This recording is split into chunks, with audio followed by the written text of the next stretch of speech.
Si scende. Guerra mondiale. Guardate. Si scende. Fantastico.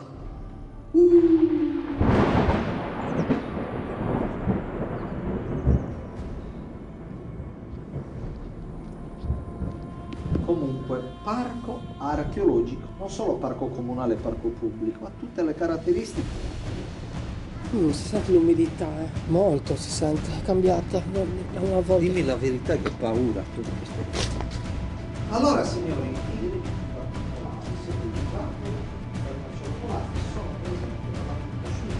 se vi va, poi vi chiedo questo perché mi devi reservare la stessa ad accessi non autorizzati.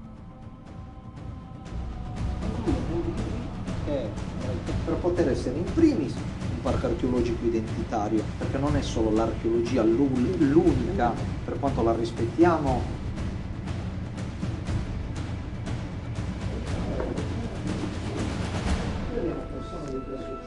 le leggende popolari, le storie legate anche a questi tesori, Berti alla Villa Mulas Mameli, al Tuvigedo variegata. Ma Tuvigedo sarà sempre una scoperta. Guarda, non vorrei dire sciocchezza, conta quanti morti ci sono. Allora, tu conta che Tuvigedo ha allo stato attuale ufficialmente diverse migliaia di tombe, si dice 1200, alcuni dicono 1400. Ma attenzione che per ciascuna tomba ci potevano stare 1, 2, 3, anche 10 morti, che dal VI secolo a.C. al periodo romano ha creato oltre 1400 tombe. Ma siamo sicuri che siamo morti tutti naturalmente o ci sono state battaglie, sconvolgimenti? No.